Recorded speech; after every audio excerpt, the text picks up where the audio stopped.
اما بعد فاعوذ باللہ من الشیطان الرجیم بسم اللہ الرحمن الرحیم سبحان الذی اسری بعبدہ لیلا من المسجد الحرام الی المسجد الاقصی آمنت باللہ صدق اللہ العظیم۔ انتہائی عقیدت و محبت کے ساتھ بارگاہ رسالت میں درود و سلام کا ہدیہ پیش کریں۔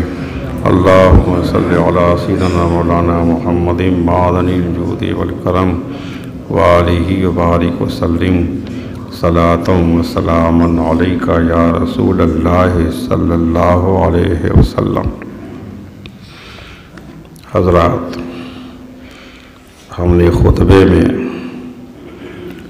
سورہ اسراء کی پہلی آیت اور اس آیت کا ایک حصہ آپ نے تلاوت کیا ہے۔ اللہ تعالیٰ ارشاد فرماتا ہے سبحان الذی اسری بعبدہ لیلا من المسجد الحرام الی المسجد الاقصی۔ پاکی ہے اسے جو اپنے بندے کو راتوں رات لے گیا مسجد حرام سے مسجد اقصی تک۔ اس آیت میں اللہ تبارک و تعالیٰ نے اپنے پیارے حبیب رحمت عالم صلی اللہ علیہ وسلم کی ایک سیر کا ذکر فرمایا۔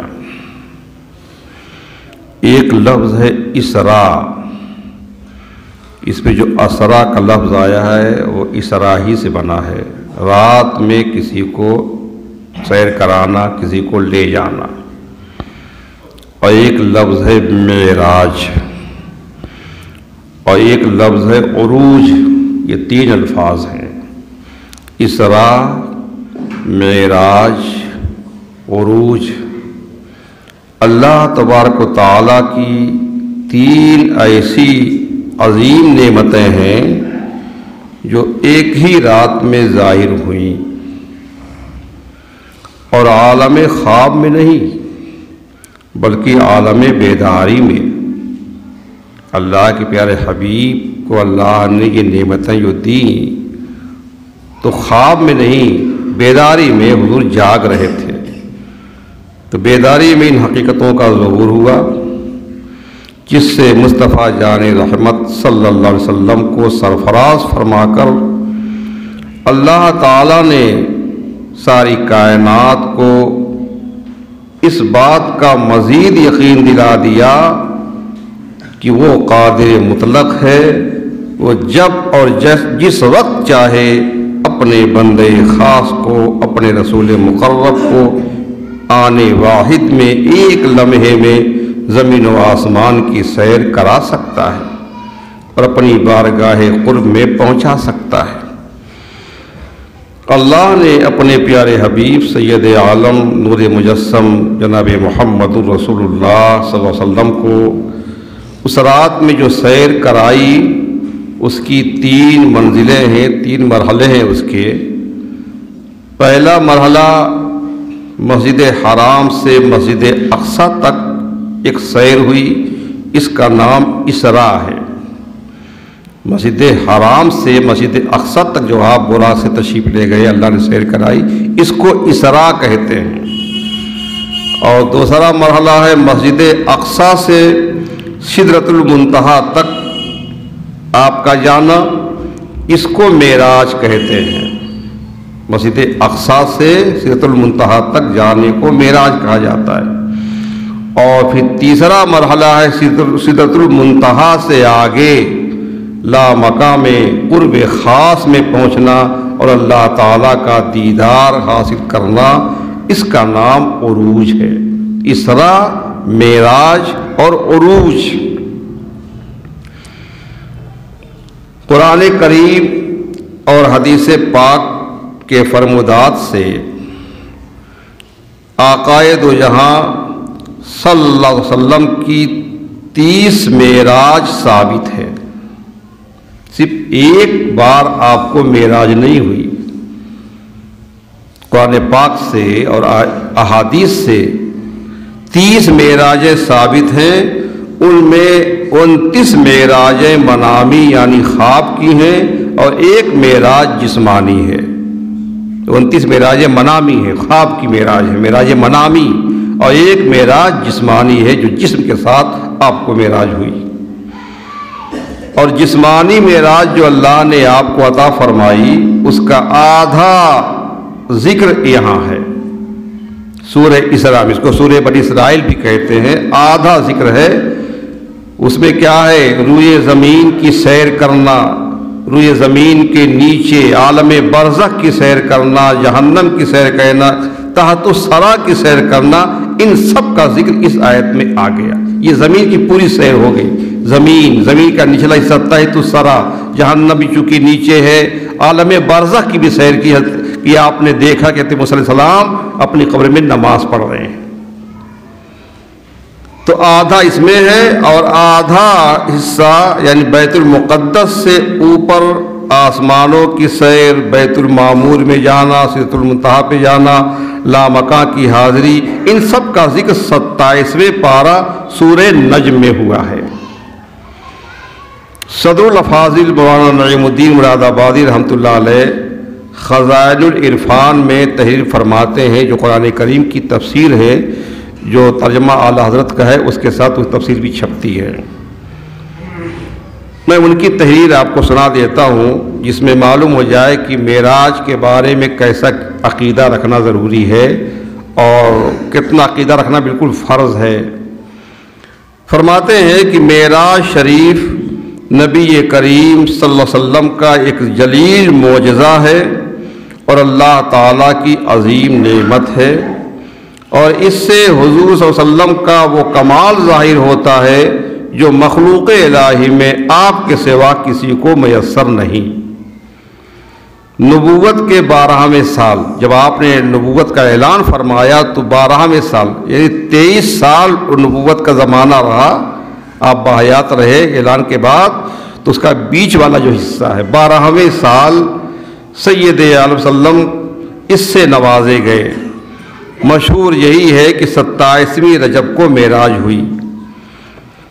ہمارے حضور کا بیت المقدس سے رات کے حصے میں بیت المقدس تک تشریف لے جانا، مسجد حرام سے مسجد اقصی تک تشریف لے جانا، یہ تو نص قرآن سے صراحتاً ثابت ہے۔ اس کا منکر کافر ہے، جو اس کا انکار کرے وہ کافر ہو جائے گا، کیونکہ قرآن کریم کا منکر ہے وہ۔ اور آسمانوں کی سیر کرنا، منازل قرب میں پہنچنا، یہ ساری باتیں احادیث صحیحہ معتمدہ مشہورہ سے ثابت ہیں۔ یہ ایسی حدیثیں جو صحیح ہیں، معتمد ہیں، مشہور ہیں، جو تواتر کی حد کے قریب پہنچ گئی ہیں، ان کا انکار کرنے والا گمراہ ہے۔ معراج شریف بحالت بیداری یعنی بیداری کی حالت میں جسم و روح دونوں کے ساتھ ہوئی ہے، صرف روحانی معراج نہیں ہے۔ یہی جمہور اہل اسلام کا عقیدہ ہے، اور اصحاب رسول کی کثیر جماعتیں اور حضور کے اجلہ اصحاب اسی کے معتقد ہیں، سب کا یہی عقیدہ ہے۔ نصوص آیات اور حدیث سے بھی یہی مستفاد ہوتا ہے۔ حضرت جبریل علیہ السلام کا براق لے کر حاضر ہونا، جبریل امی کا ہر آسمان کے دروازے کھلوانا، ہر آسمان پر وہاں کے صاحب مقام انبیاء علیہ السلام کا شرف زیارت سے مشرف ہونا، اور حضور کی تکریم کرنا، احترام بجا لانا، تشریف آوری کی مبارکباد دینا، حضور کا ایک آسمان سے دوسرے آسمان کی طرف سیر فرمانا، وہاں کے عجائبات دیکھنا، اور مقربین کی جو حد نہایت ہے سدرۃ المنتہا کہ اس کے آگے کوئی جا نہیں سکتا ہے، وہاں تک پہنچنا کہ جس کے آگے بڑھنے کی کسی ملک مقرب یعنی مقرب فرشتے کو بھی مجال نہیں ہے۔ جبریل امی کا وہاں معذرت کر کے رہ جانا، پھر مقام قرب خاص میں حضور کا ترقیاں فرمانا، وہاں رحمت و کرم کا مورد ہونا، اور انعامات الہیہ اور خصائص نعم سے سرفراز فرمایا جانا، اور ملکوت سماوات والارض اور ان سے افضل و برتر علوم پانا، اور امت کے لیے نمازیں فرض ہونا، حضور کا سفارش فرمانا، نمازیں کم کرانا، جنت و دوزخ کی سیر کرنا، اور پھر اپنی جگہ واپس تشریف لانا، اور پھر صبح اس واقعے کی خبریں دینا کافروں کو، اور کافروں کا اس پر شور مچانا، اور بیت المقدس کی عمارت کا حال اور ملک شام جانے کے قافلوں کی کیفیت حضور سے دریافت کرنا، اور حضور کا سب کچھ بتا دینا، اور قافلوں کے جو احوال حضور نے بتائے قافلوں کے آنے پر ان سے تصدیق ہونا، یہ ساری باتیں صحاح کی معتبر احادیث سے ثابت ہیں۔ اگر ہر ایک پر ایک حدیث بیان کی جائے تو کئی جمعے میں بیان کرنا پڑے گا۔ مسلم شریف کی ایک حدیث ہم آپ کو سناتے ہیں۔ حضرت انس بن مالک رضی اللہ عنہ سے روایت ہے، انہوں نے حدیث معراج بیان کرتے ہوئے کہا، حدیث تو لمبی ہے، بیان کرتے ہوئے کہا کہ رسول اللہ صلی اللہ علیہ وسلم نے فرمایا کہ پھر میں براق پر سوار ہوا یہاں تک کہ میں بیت المقدس پہنچا، پھر میں نے براق کو اس حلقے میں باندھ دیا جہاں انبیاء علیہ السلام کی سواریاں باندھی جاتی تھیں، پھر میں مسجد اقصیٰ میں داخل ہوا اور میں نے وہاں 2 رکعت نماز پڑھی، پھر میں مسجد سے باہر آ گیا، پھر میرے پاس حضرت جبریل ایک برتن میں شراب اور ایک برتن میں دودھ لے کر آئے، میں نے دودھ لے لیا اور شراب چھوڑ دی، تو جناب حضرت جبریل نے کہا کہ آپ نے فطرت کو اختیار کر لیا، پھر ہمیں آسمان کی طرف معراج کرائی گئی۔ یہ حدیث ہے مسلم شریف کی۔ حضرت علامہ غلام رسول سعیدی صاحب کے نے تبیان القرآن، جو قرآن کی تفسیر ہے، اس میں لکھا ہے اسی آیت کی تفسیر میں کہ اس جگہ یہ سوال ہوتا ہے کہ رسول اللہ صلی اللہ علیہ وسلم کو براہ راست آسمانوں کی طرف کیوں نہیں لے جایا گیا، سیدھے مکہ مکرمہ سے آسمانوں پر بلا لیا گیا ہوتا، ان کو مسجد اقصیٰ لے جانے کی کیا ضرورت تھی کہ پہلے مسجد اقصیٰ لے گئے پھر وہاں سے آسمان پہ لے گئے، تو حضور کو براہ راست آسمانوں کی طرف کیوں نہیں لے جایا گیا، پہلے مسجد اقصیٰ کیوں لے جایا گیا؟ فرماتے اس کی کئی حکمتیں ہیں۔ پہلی حکمت اس کی، اگر نبی کریم صلی اللہ علیہ وسلم صرف آسمانوں پر جانے کا ذکر کرتے صبح کہ میں آج رات کو آسمانوں پر گیا، تو مشرکین کے لیے اطمینان اور تصدیق کا کوئی ذریعہ نہ ہوتا، کیونکہ آسمانوں کے طبقات اور درجات اور سدرہ سے اوپر کے حقائق میں سے کوئی چیز ان کی دیکھی ہوئی نہیں تھی، وہ تحقیق کیسے کرتے، اور نہ انہیں اس کے متعلق کوئی علم تھا۔ لیکن مسجد اقصیٰ ان کی دیکھی ہوئی تھی، بار بار انہوں نے ملک شام کا سفر کیا تھا، مسجد اقصیٰ دیکھی تھی۔ تو جب آپ نے یہ فرمایا صبح کہ میں رات کے ایک لمحے میں مسجد اقصیٰ گیا اور واپس آ گیا، اب ان کو یہ بھی معلوم تھا کافروں کو کہ آپ اس سے پہلے کبھی مسجد اقصیٰ نہیں گئے ہیں، تو انہوں نے آپ سے مسجد اقصیٰ کی نشانیاں پوچھنی شروع کر دی، اور جب آپ نے سب نشانیاں بتا دیں تو واضح ہو گیا کہ آپ کے دعوے کا اتنا حصہ تو بہرحال سچا ہے کہ آپ مسجد اقصیٰ جا کر واپس آئے، جبکہ بظاہر یہ بھی بہت مشکل تھا اور یہ بعید تھا، بلکہ محال تھا کہ ایک لمحے میں مسجد اقصیٰ تک جائیں اور پھر مسجد حرم تک واپس آ جائیں۔ تو جب آدھا حصہ ثابت ہو گیا، پھر آپ کے دعوے کا باقی حصہ بھی صادق مانا جائے گا، سچا مانا جائے گا، کیونکہ جب آپ رات کے ایک لمحے میں مسجد اقصیٰ تک جا کر واپس آ سکتے ہیں تو پھر آسمانوں تک جا کر بھی واپس آ سکتے ہیں۔ ہمارے حضور سے مسجد اقصیٰ کی نشانیوں کے متعلق سوالات اور آپ کے جوابات دینے کا ذکر اس حدیث میں ہے۔ یہ حدیث متفق علیہ حدیث ہے، بخاری مسلم دونوں کی حدیث ہے۔ حضرت جابر بن عبداللہ رضی اللہ عنہ سے روایت ہے، وہ بیان کرتے ہیں کہ رسول اللہ صلی اللہ علیہ وسلم نے فرمایا کہ جب قریش نے مجھے جھٹلایا، یعنی جب صبح کو حضور نے بتایا کہ رات میں مجھے سیر کرائی گئی، میں کہاں گیا، تو قریش نے مجھے جھٹلایا تو میں حتیم میں کھڑا ہو گیا، اللہ تعالیٰ نے میرے لیے بیت المقدس منکشف کر دیا، کیونکہ انہوں نے پوچھنا شروع کر دیا کہ آپ بتائیں مسجد اقصیٰ میں کتنے دروازے ہیں، سیڑھیاں کتنی ہیں، منبر کیسا ہے، اور اس میں پائے کتنے، پوچھنا شروع کر دیا۔ تو اللہ تعالیٰ نے میرے لیے بیت المقدس کو منکشف کر دیا، سارے حجابات ہٹا دیے، تو میں بیت المقدس کو دیکھ دیکھ کر کے جو ہے ان کو نشانیاں جو ہے بتاتا رہا۔ تو ایک تو مصلحت یہ ہوئی تاکہ کفار مکہ کو اطمینان ہو جائے، وہ سوالات کہہ سکیں، تحقیق کر سکیں۔ دوسری وجہ یہ کہ عالم میثاق میں جب سب عالم ارواح میں تھے، روحوں کی دنیا تھی، تمام انبیاء اور مرسلین نے اللہ تعالیٰ سے یہ عہد کیا تھا کہ جب ہمارے نبی سیدنا محمد مصطفیٰ صلی اللہ علیہ وسلم مبعوث ہوں تو تمام انبیاء ان پر ایمان لائیں اور ان کی نصرت کریں۔ سورہ آل عمران کی آیت نمبر 81-82 میں تفصیل سے اس عہد کا ذکر ہے، ہم نے اس کو بہت تفصیل سے بیان کیا ہے۔ اس کا موضوع کا نام ہے روحوں سے چار وعدے لیے گئے تھے۔ تو خاص انبیاء سے اللہ نے یہ وعدہ لیا تھا، جب یہ میرا حبیب تمہارے زمانے میں آئے تو تمہارے لیے ضروری یہ ہے کہ لَتُؤْمِنُنَّ بِهِ وَلَتَنْصُرُنَّهُ، ان کی پر ایمان لانا، ان کی مدد کرنا۔ اور کئی حدیثوں میں بھی اس کا ذکر ہے۔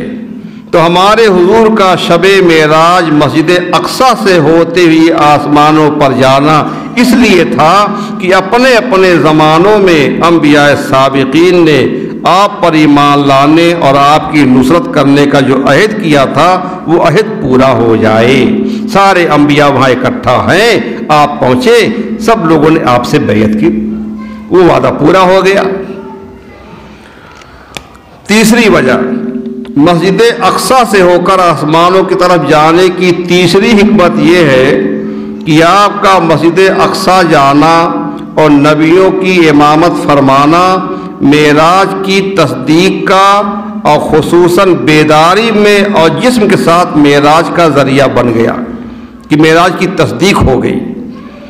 حافظ ابن کثیر دمشقی نے تفسیر ابن کثیر میں بیان کیا ہے کہ اللہ کے رسول صلی اللہ علیہ وسلم نے حضرت دہیہ کلبی کو رضی اللہ تعالیٰ عنہ قیصر روم کے پاس بھیجا۔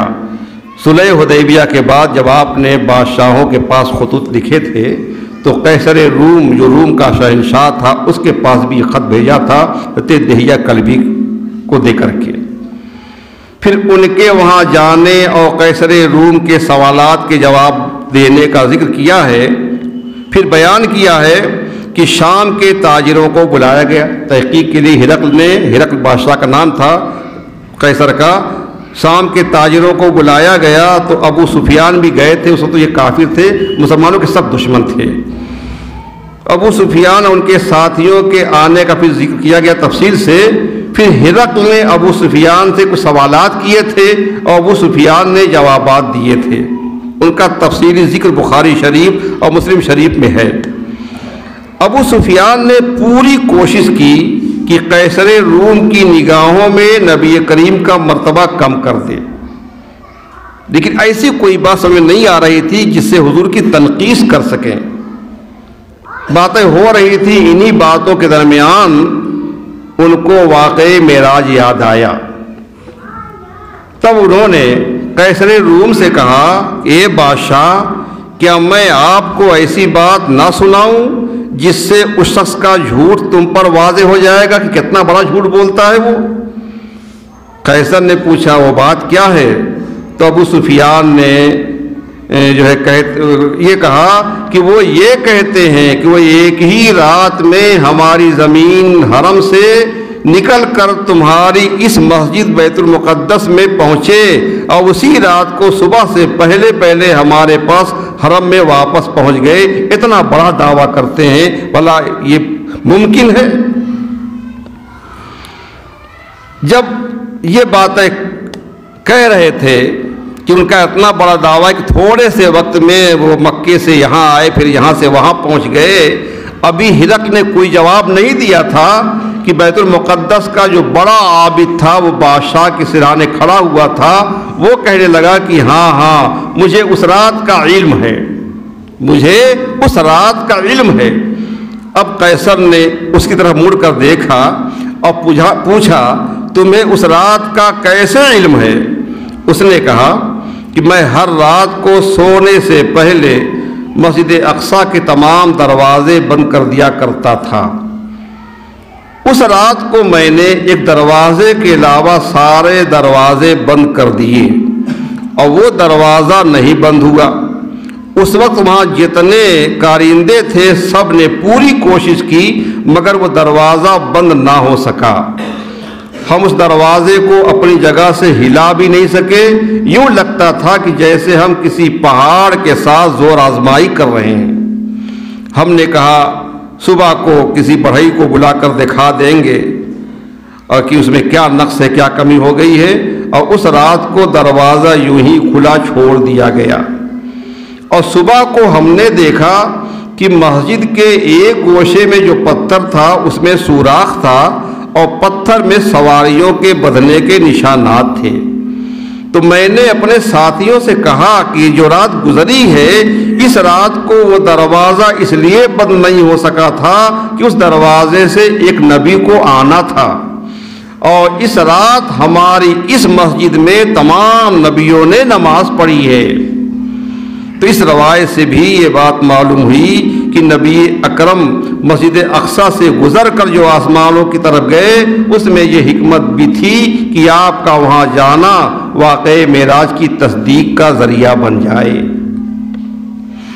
اور چوتھی وجہ یہ تھی کہ تمام انبیاء کرام اپنی اپنی قبروں میں مدفون ہیں اور وہ سب اس رات کو مسجد اقصی میں جمع ہوئے۔ تمام نبیوں نے خطبات پڑھے اور اللہ تعالیٰ نے ان کو جو نعمتیں دی ہیں ان کا بیان کیا، اور سب کے آخر میں سیدنا محمد رسول اللہ صلی اللہ علیہ وسلم نے خطبہ دیا اور اپنی نعمتوں کا ذکر فرمایا، اور آپ نے سب نبیوں کو نماز پڑھائی۔ تو مسجد اقصی میں آپ کے تشریف لے جانے سے اتنی بات معلوم ہوئی، یہ عقیدہ واضح ہو گیا کہ انبیاء کرام اپنی اپنی قبروں میں زندہ ہیں، ایک جگہ سے دوسری جگہ جا سکتے ہیں اور ایک وقت میں کئی جگہ بھی رہ سکتے ہیں۔ اب ہم آپ کو ایک حدیث سنائیں۔ یہ حدیث بہت لمبی ہے لیکن ہم اس میں سے مختصر کر کے آپ کو سنائیں گے۔ امام بہقی نے دلال النبوہ میں وہ حدیث لکھی ہے، اس کا کچھ حصہ آپ کو بخاری ملے گا اور مسلم میں بھی ملے گا۔ حضرت ابو ہریرہ سے روایت ہے رضی اللہ تعالیٰ عنہ، وہ بیان کرتے ہیں کہ اللہ کے رسول صلی اللہ علیہ وسلم نے سبحان الذی اسری بعبدہ کی تفسیر ایک مرتبہ بیان فرمائی، خود اس آیت کریمہ کی تفسیر حضور نے بیان فرمائی۔ تو اس تفسیر میں آپ نے فرمایا کہ میرے پاس ایک گھوڑی لائی گئی، اس بار آپ نے یہ لفظ استعمال کیا حمارہ کا، گھوڑی لائی گئی، مراد وہی براق ہے، اور اس پر مجھ کو سوار کیا گیا۔ آپ نے فرمایا کہ اس کا قدم منتہائے بصر پر تھا، جتنی دور آدمی کی نگاہ پہنچتی تھی اتنی دور اس کا ایک قدم پہنچتا تھا۔ آپ روانہ ہوئے اور آپ کے ساتھ جبریل امی بھی چلے۔ آپ ایک ایسی قوم کے پاس پہنچے جو ایک دن فصل بوتی تھی اور دوسرے دن وہ فصل کاٹ لیتی تھی، اور جس قدر وہ فصل کاٹتے تھے اتنی ہی فصل بڑھ جاتی تھی۔ تو آپ نے کہا کہ جبریل یہ کون لوگ ہیں؟ انہوں نے کہا کہ یہ اللہ کی راہ میں ہجرت کرنے والے ہیں، ان کی نیکیوں کو 700 گنا تک بڑھا دیا گیا ہے، اور تم جو چیز بھی خرچ کرتے ہو، ایک آیت پر اس کا مطلب یہ ہے تم جو چیز بھی خرچ کرتے ہو اللہ تعالیٰ اس کے بدلے میں اور چیز لے آتا ہے، اور سب سے بہتر رزق دینے والا ہے۔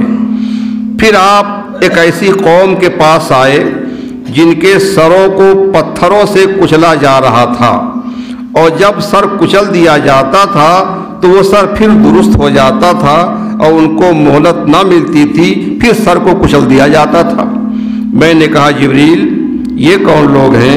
انہوں نے کہا یہ وہ لوگ ہیں جن کے سر نماز کے وقت بھاری ہو جاتے تھے، نماز پڑھنا جن کو بوجھ لگتا تھا، بھاری لگتا تھا، ان کی یہ سزا ہے۔ نماز کے تارک کی یہ ہلکی سزا ہے، تمام سزائیں نماز کے تارک کے لیے ہیں۔ پھر آپ ایک ایسی قوم کے پاس گئے جن کے آگے پیچھے کپڑے کی دھجیاں تھیں، اور وہ جہنم کے کانٹے دار درخت درخت زقوم کو جانوروں کی طرح چل رہے تھے اور جہنم کے پتھر اور انگارے کھا رہے تھے۔ تو آپ نے پوچھا جبریل امی سے، جبریل یہ کون لوگ ہیں؟ تو جبریل امی نے کہا کہ یہ وہ لوگ ہیں جو اپنے مالوں کی زکوٰۃ ادا نہیں کرتے تھے، اور اللہ تعالیٰ نے ان پر ظلم نہیں کیا، اور نہ اللہ اپنے بندوں پر ظلم کرتا ہے، جیسی کرنی ویسی بھرنی، غلطی کیا سزا مل رہی ہے ان کو۔ پھر آپ ایک ایسی قوم کے پاس آئے جن کے سامنے دیگچیوں میں پاکیزہ پکا ہوا گوشت رکھا تھا، پتیلیوں میں پکا ہوا گوشت رکھا تھا، اور دوسری جانب سڑا ہوا خبیث گوشت رکھا ہوا تھا، بدبودار، اور وہ لوگ سڑے ہوئے خبیث گوشت کو کھا رہے تھے اور پاکیزہ گوشت کو چھوڑ رہے تھے۔ پوچھا اللہ کے حبیب نے، جبریل یہ کون لوگ ہیں؟ تو جواب دیا کہ یہ وہ لوگ ہیں جن کے پاس حلال اور طیب پاکیزہ بیویاں تھیں، اور وہ اپنی پاک بیویوں کو چھوڑ کر بدکار عورت کے پاس جایا کرتے تھے۔ بڑی لمبی حدیث ہے یہ، اس کا کچھ حصہ ہم چھوڑ دے رہے ہیں۔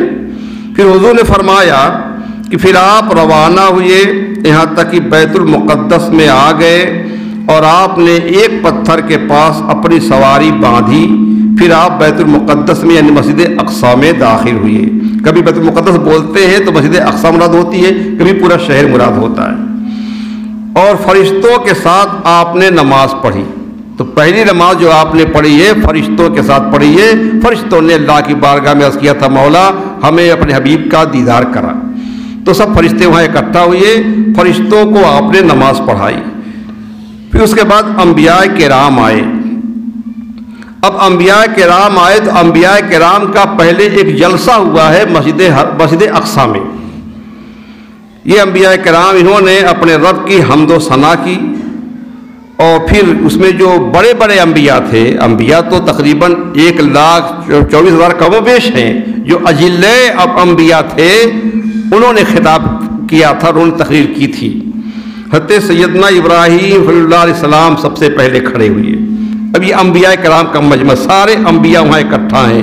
اللہ کے حبیب تو دولہا بن کے بیٹھے ہوئے ہیں، کیونکہ آج ان کو بالکل جنت کا دولہا بنایا گیا ہے۔ جبریل امین یہ کھڑے حضرت ابراہیم خلیل اللہ علیہ السلام، انہوں نے کہا الحمدللہ الذی اتخذ ابراہیم خلیلا وآتانی ملکا عظیما وجعلنی امتا قانتا للہ یؤتم بی وانقذنی من النار وجعلها علی بردا وسلاما۔ یہ خطبہ حضرت ابراہیم خلیل اللہ علیہ السلام کا ہے۔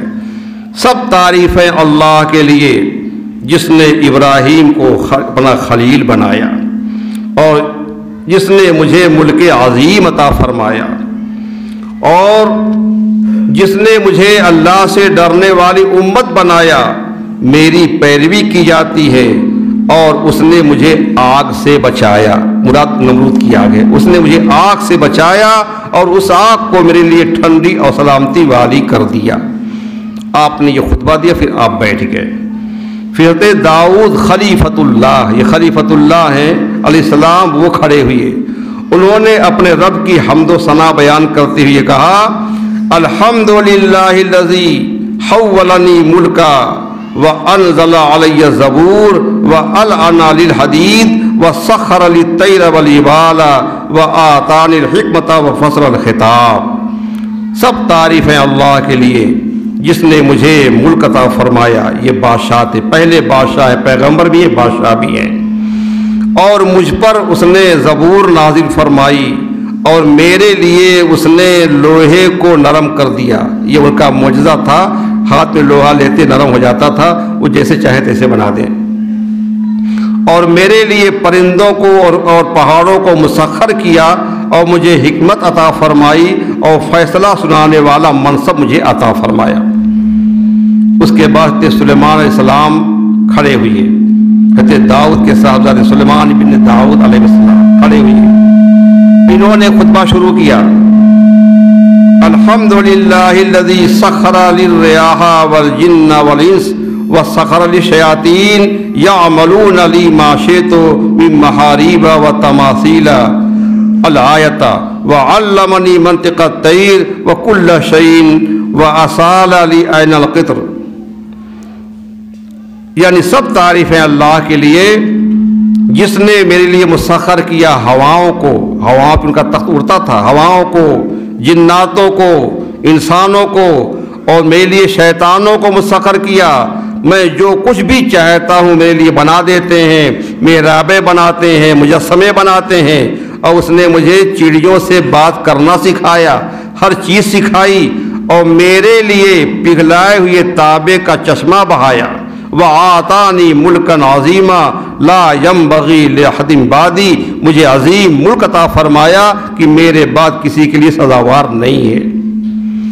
اس کے بعد حضرت عیسیٰ علیہ السلام کھڑے ہوئے، روح اللہ، کلمۃ اللہ، انہوں نے خطبہ یوں دیا: الحمدللہ الذی علمنی التوراۃ والانجیل وجعلنی ابرئ الاکمہ والابرص واحیی الموتى باذنی ورفعنی وطہرنی من الذین کفروا وأعاذنی وأمی من الشیطان الرجیم فلم یکن للشیطان علی سبیل۔ سب تعریف ہے اللہ کے لیے جس نے مجھے توریت اور انجیل سکھائی، اور جس نے مجھے ایسا بنایا کہ میں مادرزاد اندھے کو، سفید داغ والے کو ٹھیک کر دیتا ہوں، اور مردوں کو اللہ کے حکم سے زندہ کر دیتا ہوں۔ اس نے مجھے آسمان پر اٹھا لیا اور مجھے کافروں سے بچا لیا، اور مجھ کو اور میری ماں کو مردود شیطان سے اپنی پناہ میں رکھا، تو شیطان کا میری ماں پر کوئی راستہ نہیں ہے۔ اخیر میں اللہ کے پیارے حبیب نوشے بزم جنت آپ کھڑے ہوتے ہیں، آپ خطبہ دیتے ہیں: الحمدللہ الذی ارسلنی رحمتا للعالمین وکافۃ للناس بشیرا ونذیرا وانزل علی الفرقان فیہ تبیان کل شیء وجعل امتی خیر امۃ اخرجت للناس وجعل امتی امۃ وسطا وجعل امتی هم الاولون وهم الاخرون وشرح صدری ووضع عنی وزری ورفع لی ذکری وجعلنی فاتحا وخاتما۔ سب تعریفیں اللہ کے لیے جس نے مجھے سارے جہان والوں کے لیے رحمت بنا کر بھیجا۔ سارے جہان والوں میں انبیاء بھی تو ہے، انبیاء کے لیے بھی اللہ نے ان کو رحمت بنایا ہے، اور تمام انسانوں کے لیے مجھے بھیجا ہے۔ میں خوشی سنانے والا ہوں، ڈر سنانے والا ہوں، اور اللہ نے مجھ پر فرقان نازل فرمایا، قرآن کریم، جس میں ہر شے کا واضح بیان ہے، اور اس نے میری امت کو ان امتوں میں سب سے بہتر بنایا ہے جتنی امتیں دنیا میں اب تک آئی ہیں۔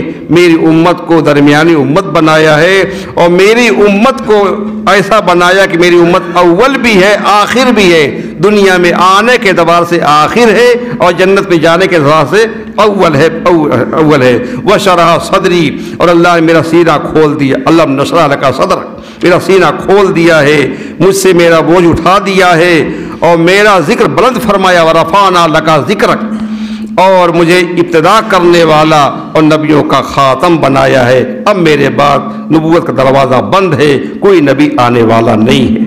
آپ نے یہ خطبہ دیا، آپ بیٹھے، پھر آخر میں حضرت ابراہیم علیہ السلام پھر کھڑے ہوئے۔ اب ابراہیم علیہ السلام نے ابھی سے پہلے اللہ نے جو نعمتیں ان کو دی تھی ان کو بیان کیا تھا، اب جو کھڑے ہوئے تو اب آپ نے کیا کیا؟ اللہ کے حبیب کی طرف اشارہ کر کے تمام انبیاء کرام سے خطاب فرمایا۔ دیکھیے یہ انبیاء کا مجمع ہے، اور حضرت ابراہیم علیہ السلام کھڑے ہوئے ہیں، اللہ کے حبیب تشریف فرما ہے، تمام انبیاء کرام ہیں، ان سے کہتے ہیں کہ یہ انبیاء کرام سنو۔ اب تعریف شروع کی، یہ اللہ کے حبیب ہیں، اللہ نے ان کو یہ عطا فرمایا ہے، یہ عطا فرمایا، یہ عطا فرمایا، تمام فضائل بیان کرنے کے بعد کہتے ہیں کہ انہی فضائل کی وجہ سے اللہ نے تم سب پر محمد کو فضیلت دی ہے صلی اللہ تعالی وسلم۔ اب یہ بیان مکمل ہو گیا، خطبہ مکمل ہو گیا۔ اب یہ ہوا کہ صفحیں درست کرو، نماز ہوگی۔ صفحیں لگائی گئی، نماز پڑھائے کون؟ تو اس میں نسائی شریف کی حدیث میں یہ الفاظ ہیں: فقدما جبریل فقدمنی جبریل حتی اممتہم۔ حضور فرماتے ہیں کہ سب صفحیں جب لگ گئیں تو جبریل امین نے مجھے آگے بڑھا دیا کہ آپ آگے بڑھیں، مصلی امامت خالی ہے، آپ نماز پڑھائیں۔ پھر میں نے تمام انبیاء کرام کو نماز پڑھائی، میں نے سب کی امامت کی۔ اس کے بعد پھر آسمان کی سیر شروع ہوئی۔ اللہ تعالی ہم سب کو معراج کی برکتیں عطا فرمائے۔